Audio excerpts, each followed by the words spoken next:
What's going on? It's your boy Aydian Dowling here, and this is another episode of Ask Aydian Anything. Today's question comes from a gremlin who can draw. Nice name. I was wondering if you had any tips on how to deal with gender dysphoria surrounding hips and thighs. Well, I'll tell you this much.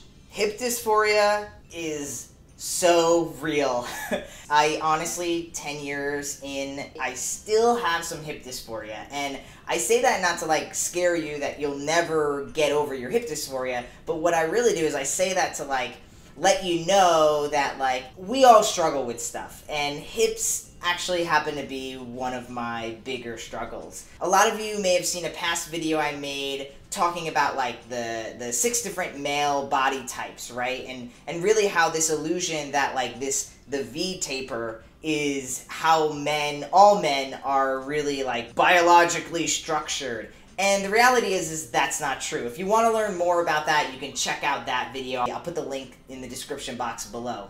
But for this specific video, I feel like it's really important to take a deep breath, because your hips are literally bone. You can't actually manipulate your bone structure. If you're really suffering from hip dysphoria, you have to do a few different things. So the first thing I would do is I would check your social media newsfeed. Who are you following? Are you following people, men of all different, shapes and sizes, or are you following like the same kind of guy? And if it is the same kind of guy, then you have to remember that everything you watch and you take in is kind of like subliminally sending you messages. And so if you're just surrounding yourself with like V-tapered dudes, then of course you're going to look in the mirror, and unless you have like a V-taper or like some crazy physique, you're not going to see what you see on Instagram or TikTok or whatever, right? You have to like kind of monitor what you're intaking and making sure you actually expose yourself and acknowledge when you see other guys that have hips, right? Like when you see someone at the beach, or when you see someone on social, or an actor in a movie, take note when you see a dude with hips. There are so many guys that have hips. If you like to work out, there's different ways in which you can, work different body parts to give the illusion that you have that V-taper, even if maybe you actually don't, right? And so that would include just like working your shoulders, your lats, and also your quads. That's gotta give a little bit more of a different illusion. But for people who really don't like to work out, you can actually find clothes that make you feel better. We're gonna avoid stripes that go along like this. We're gonna try to get shirts that are longer, not too high to the waist. Like a lot of right now, I mean like long tees are in, drop, scoop tees, all of those things are going to be really great for your body, especially brands that are kind of tighter on top and then they kind of get a little looser toward the midsection. That's going to really help you with how you view your hips, and when you look in the mirror, you can find clothes that really make you feel more confident.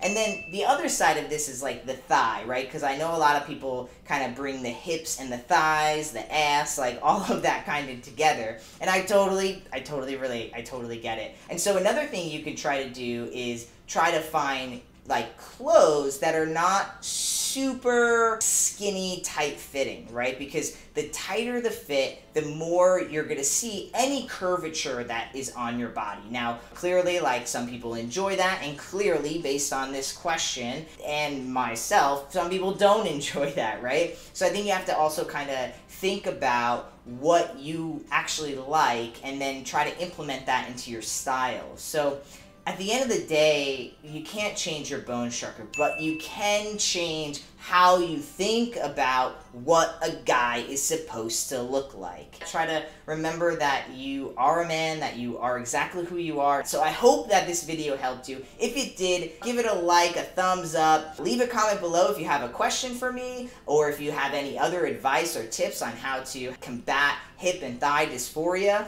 And I'd also like you to subscribe if you haven't already. Turn your notifications on, and I'll catch you in the next video. Peace.